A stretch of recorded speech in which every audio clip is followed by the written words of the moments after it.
बात बहुत दूर तक गई होगी, इसलिए भी इंपॉर्टेंट है। राहुल लाल जी, आपके हमनाम की डंका चारों तरफ चर्चा ही चर्चा, लेकिन नरेंद्र मोदी ये उबाऊ भाषण क्यों दे रहे थे?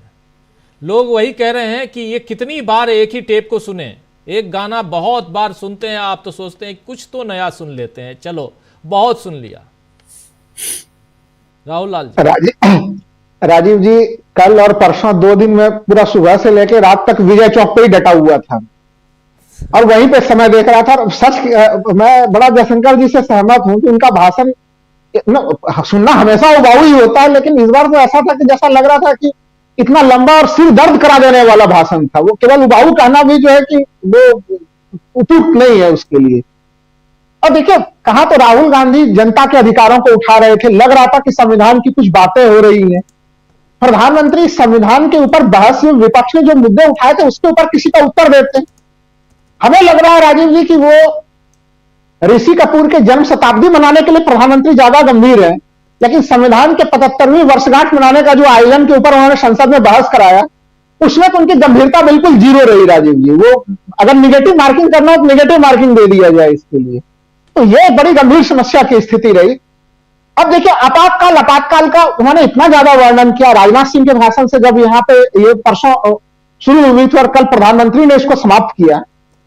इसका नैरेटिव जनता के बीच में क्या गया? देखिए, उन्होंने संविधान के लिए तो कुछ बचाव के लिए नहीं किया, लेकिन आपातकाल पे इतना हमला किया कि आज अगर हम लोग देखें कि देश की आबादी जो 33% है राजीव जी, उनका जन्म 1995 के बाद हुआ है भारत में, यानी 33% आबादी ऐसी है।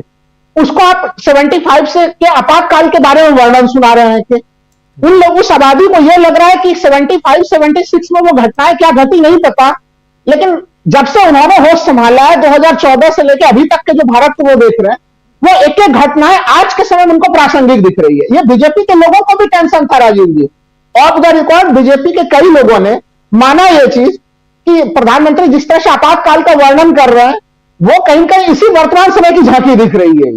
तो आप वो सीधे सीधे वर्तमान शासन का व्यवस्था का वर्णन ज्यादा दिख रहा था।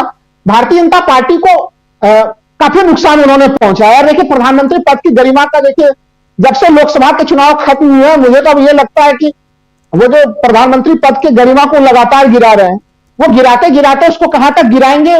मैं तो उनके भाषण से कुछ भी सकारात्मक उम्मीद नहीं रख रहा था, जो मैं उम्मीद रखा था वो उसी उम्मीद के अनुसार ही उनका पूरा भाषण रहा। क्योंकि देखिए, सबसे गंभीर मामला क्या है, स्वतंत्र भारत में प्रधानमंत्री जी ने और इनका जो पूरा कार्यकाल है उसमें संविधान के ऊपर इतने ज्यादा चोट हुए हैं कि वो राहुल गांधी या विपक्ष के किसी भी एक सवाल का उत्तर नहीं दे सकते, प्रेस कॉन्फ्रेंस नहीं करते वो कभी, ये दुनिया जानती है। प्रथम प्रधानमंत्री हैं जो कि संसद सत्र में भाग ले रहे हैं और इन्होंने प्रश्नकाल के किसी भी एक प्रश्न का उत्तर नहीं दिया है। चंद्रशेखर जी को संसद सत्र का सामना ही नहीं करना पड़ा था, तो उनको अगर हटा दें तो इनके नाम पे बहुत सारे रिकॉर्ड लगातार बन गए हैं। आप सोच के देखिए, रिटायर्ड पॉलिटिकल साइंस वाले हैं, रिकॉर्डधारी हैं। वही तो मैं कह रहा हूं। आप सोचिए, मैंने क्यों कहा कि वो ऋषि कपूर के जन्म शताब्दी के लिए गंभीर है, लेकिन जो संविधान, राज कपूर के जन्म शताब्दी के लिए वो गंभीर है, लेकिन संविधान के 75वें वर्षगांठ के लिए बिल्कुल ही गंभीर नहीं है। जब संविधान की बहस चल रही थी, प्रथम दिन के परिचर्चा में वो नौका विहार कर रहे थे प्रयागराज में, तो वो नौका विहार के दृश्य हम लोगों ने देखे। और कल जो उन्होंने उत्तर दिया, उस उत्तर में कम से कम ये तो आश्वासन में दे ही सकते थे कि जो अतीत की चीजें जो बीत गई सो बीत गई, लेकिन हम आगे से संविधान को बिल्कुल मजबूत रखेंगे।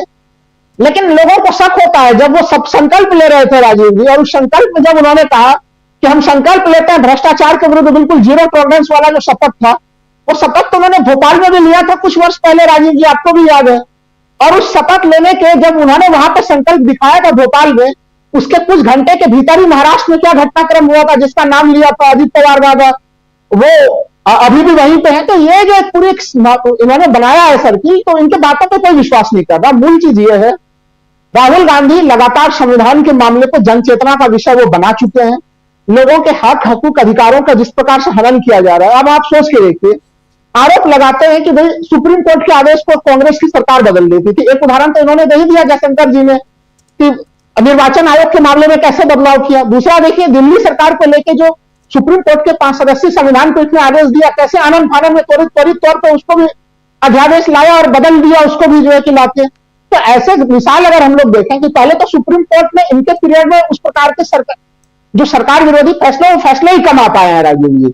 जो फैसले कम आए हैं उन फैसलों को भी उन्होंने पलट दिया है त्वरित तौर पे। दूसरी देखिए, पूरा कंफ्यूजन जो बीजेपी का इकोसिस्टम फैला रहा है, संविधान संशोधन बनाम संविधान को कुचल देना। अरे सर, दोनों संविधान संशोधन की प्रक्रिया तो संविधान के भीतर ही दी गई है राजीव जी, अनुच्छेद 368 में, कि संविधान में संशोधन कैसे करना है। और ये जो दावा कर रहे हैं कि कांग्रेस ने बहुत सारे संशोधन कर दिए, हमने तो कुछ ही किए हैं देश के लिए। मैं दर्शकों को बता दूं कि 2015 में जब ये पहली बार इन्होंने संविधान संशोधन किया, राष्ट्रीय न्यायिक नियुक्ति आयोग के लिए एनजेएसी कब बनाया, उसको ही सुप्रीम कोर्ट ने उस समय संवैधानिक घोषित कर दिया। इनके दो बड़े काम देखिए, एनजेएसी को सुप्रीम कोर्ट ने घोषित किया, वो भी तब जबकि सुप्रीम कोर्ट दबाव में है, ये हम सभी लोग मानते हैं। तमाम संवैधानिक संस्थाएं दबाव में है, चुनाव आयोग दबाव में है, फिर भी असंवैधानिक घोषित हुआ। इनके पिछले कार्यकाल में सोचिए, इलेक्टोरल बॉन्ड का मामला, वो भी असंवैधानिक घोषित हुआ। तो कम फैसले आए इनके अगेंस्ट में, वो भी असंवैधानिक किस्म के घोषित होते चले गए। तो संविधान के मर्यादाओं का पालन ना तो इन्होंने पहले किया है, ना अभी भी करने की कोई इनकी ख्वाहिश नजर आती है। संविधान के प्रति को चूमना, लोकतंत्र में जो है कि प्रियंका जी ने कितना सही चीज बोला कि हमारे 15 दिन लगभग हमारे हो गए सदन में आए हुए। कल के अगर प्रधानमंत्री के भाषण से पहले अगर उनके सदन में उपस्थिति केवल 10 मिनट के लिए देखी गई, तो क्या यह सदन के लिए सम्मान है उनका, लोकतंत्र के लिए सम्मान है उनका? और एक एक घटनाएं जो घटी है पिछले 10 वर्षों में, वो संविधान पे उसकी चर्चा हम लोग करते रहे, थक जाएंगे हम लोग। जिन्होंने किस प्रकार से हर तरफ नियमों को, कायदों को, कानून को बिल्कुल तोड़ा है, मरोड़ा है। आपको बयान याद होगा, कानून मंत्री किरण रिजिजू, इसी साल की घटना है राजीव जी, मैं पिछले साल भी नहीं जा रहा हूं। उन्होंने सुप्रीम कोर्ट को लेकर क्या क्या टिप्पणियां की, जजेस को लेकर क्या क्या टिप्पणियां की कि हम लोग तो निर्वाचित होकर आते हैं, उनको कौन ये अधिकार दे रहा है। अभी जिनके ऊपर जो राज्यसभा के सभापति महोदय हैं, अभी बेसिक स्ट्रक्चर की बात अभी प्रशांत टंडन साहब ने की अभी, कि बेसिक स्ट्रक्चर जो है वो कितना महत्वपूर्ण चीज है हमारे संविधान का। लेकिन उस बेसिक स्ट्रक्चर वाले सुप्रीम कोर्ट के फैसले की पूरी दुनिया में प्रशंसा होती है राजीव जी। सुप्रीम कोर्ट 1973 का जो केशवानंद भारती का केस है, खाली एक लाइन में पूरा कर दूं, इसको कंक्लूड कर देता हूं, कि वो 73 का केशवानंद भारती केस जिसमें बेसिक स्ट्रक्चर का मामला आया, हमारे सुप्रीम कोर्ट के लिए गौरव नहीं है। लेकिन धनखड़ साहब क्या लगातार कहते रहे राजीव जी कि वो बेसिक स्ट्रक्चर के मामले को हटा देना चाहिए। अब बताइए, उस धनखड़ साहब के लिए पूरी बीजेपी लगी पड़ी हुई है कि उनके ऊपर कैसे आप हटा दे रहे हैं, उनको हटाने का अविश्वास प्रस्ताव कैसे ला रहे हैं। तो ये पूरा मामला काफी घिरा हुआ है। राहुल गांधी और प्रियंका गांधी सहित विपक्ष ने जितने भी सवाल उठाए हैं, किसी भी एक प्रश्न का एक उत्तर ना तो प्रधानमंत्री ने अभी दिया है, ना वो भविष्य में कोई देने की कोई संभावना है राजीव जी। बिल्कुल बिल्कुल, आप सही कह रहे हैं। बहुत अलग अलग चीजें, लेकिन प्रधानमंत्री नरेंद्र मोदी जो थोड़ा आप जो एग्जाम्पल दे रहे थे, उसमें अगर प्रधानमंत्री ही, नेता सदन ही जिन शब्दों का, जिस भाषा का और जिस ढंग से